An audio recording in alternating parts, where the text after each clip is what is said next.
Assalamualaikum warahmatullahi wabarakatuh. Kami kelompok 12 sini akan mempresentasikan tentang mata kuliah aljabar linear dengan materi sistem persamaan diferensial linear orde 1. Sebelum memulai penjelasannya, izinkan saya untuk memperkenalkan diri. Nama saya Faust Tanandana Rasendria dengan NIM akhir 027. Saya Raditya Sedadewa Bastian dengan NIM akhir 052. Saya Firzia Sidki Ramadhani dengan NIM 3 digit terakhir 064. Dan saya Erzal Rizky Faresi dengan NIM akhir 065. Baik, apa itu sistem persamaan diferensial linear orde 1? Sistem persamaan diferensial linear orde 1 melibatkan beberapa persamaan diferensial linear yang masing-masing memiliki turunan pertama dari variabel yang tidak diketahui.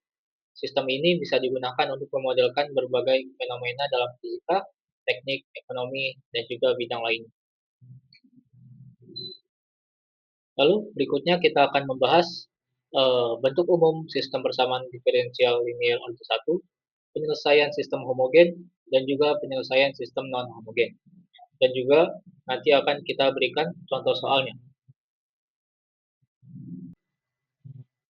Bentuk umum dari sistem persamaan diferensial linear orde 1 yaitu ada y aksen sama dengan AY plus BT, yang dimana Y adalah vektor kolom dari fungsi-fungsi yang tidak diketahui. A adalah matriks N kali N dengan koefisien yang konstan. Lalu BT adalah vektor kolom dari fungsi-fungsi non-homogen jika ada. Lalu selanjutnya ada metode penyelesaian yang digunakan. Yang pertama ada sistem homogen. Jika BT sama dengan 0, maka sistem tersebut disebut sistem homogen. Lalu ada sistem non-homogen. Jika BT tidak sama dengan 0, maka sistem disebut dengan sistem non-homogen. Kemudian ada penyelesaian sistem homogen. Untuk menyelesaikan sistem homogen, misal Y aksen sama dengan A kali Y, kita mencari solusi umum yang memanfaatkan nilai eigen dan vektor eigen dari matriks A.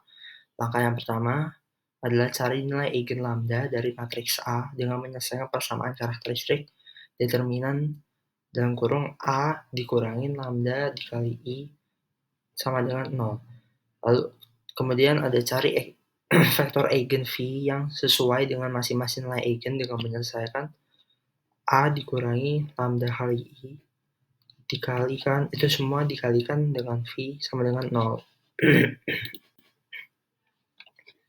Kemudian ada bentuk solusi umum sebagai kombinasi linear dari semua faktor eigen dikalikan dengan eksponensial dari nilai eigen. Bentuk ini adalah Y dalam kurung T sama dengan C1 dikali E pangkat lambda 1 kali T dikali V1 ditambah C2 dikali E pangkat lambda 2 dikali T dikali V2 terus sampai dengan ditambah terus sampai dengan Cn dikali E pangkat lambda N dikali T dikali Vn, di mana C1, C2, sampai dengan Cn adalah konstanta yang ditentukan oleh kondisi awal. Nah, selanjutnya ada penyelesaian sistem non-homogen. Untuk menyelesaikan sistem non-homogen, Y aksen sama dengan AY plus BT, kita memerlukan solusi khusus YPT yang memenuhi persamaan non-homogen dan kemudian menambahkan solusi dari sistem homogen YHT. Nah, langkah-langkahnya yang pertama adalah temukan solusi umum dari sistem homogen YHT dengan langkah-langkah yang sudah dijelaskan oleh Zeta tadi. Langkah kedua adalah menemukan solusi khusus YPT yang memenuhi sistem non-homogen. Cara yang digunakan tergantung pada bentuk BT. Yang pertama adalah metode penentuan koefisien untuk BT yang berbentuk polinomial, eksponensial, dan sinusoidal. Yang kedua adalah transformasi Laplace untuk bentuk BT yang lebih kompleks. Nah, langkah terakhir adalah menggabungkan solusi khusus dan solusi umum tadi untuk mendapatkan solusi akhir, yaitu YT sama dengan YHT plus YPT. Selanjutnya kita akan menyelesaikan permasalahan dalam persamaan diferensial linear orde 1. Di sini terdapat contoh soal di mana Y absen 1 sama dengan Y1 ditambah Y2, dan Y absen 2 sama dengan 4Y1 min 2Y2, dan Y0 sama dengan 2 min 1. Nah, penyelesaiannya adalah pertama, menggunakan bentuk umum di mana Y aksen sama dengan A dikali Y. Berikutnya, Y sama dengan Y1 dan Y2, di mana A adalah matriks dengan isi 1, 1, 4, min 2. Nah, langkah pertama adalah menentukan nilai eigen dengan menggunakan determinan matriks A dikurangi eigen dikurangi lambda I sama dengan 0, yang diperoleh hasil lambda 1 sama dengan 2 dan lambda 2 sama dengan min 3. Langkah selanjutnya adalah kita menentukan vektor dari eigen tersebut. Nah, untuk lambda 1 sama dengan 2 diperoleh vektor 1 sama dengan 1, 1. Berikutnya untuk lambda 2 yang sama dengan min 3 diperoleh vektor 1, min 4. Kemudian akan dimasukkan ke dalam bentuk solusi umum menjadi YT sama dengan C1 E pangkat 2T dengan matriks 1, 1 ditambah C2 E pangkat min 3T dengan matriks 1, min 4. Nah, berikutnya akan diterapkan ke kondisi awal, di mana Y0 sama dengan matriks 2, min 2.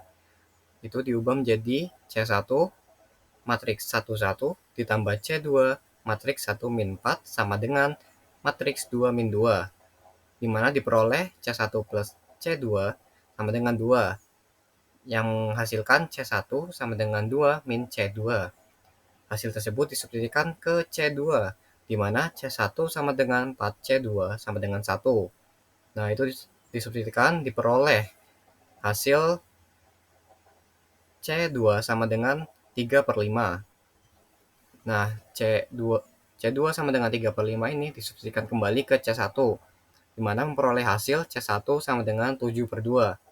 Hasil dari C1 dan C2 disubstitusikan ke solusi bentuk umum sebelumnya, menghasilkan YT sama dengan 7/5 E2T, E pangkat 2T dengan matriks 1, 1 ditambah 3/5 E pangkat min 3T dengan matriks 1, min 4, itu dikali dan menghasilkan matriks 7/5 E pangkat 2T ditambah 3/5 E pangkat min 4T pangkat min 3T dan 7/5 E pangkat 2T dikurangi 12/5 E pangkat min 3T. Baik, sekian presentasi dari kelompok kami, kelompok 12 kelas C. Mohon maaf apabila ada salah kata. Terima kasih. Wassalamualaikum warahmatullahi wabarakatuh.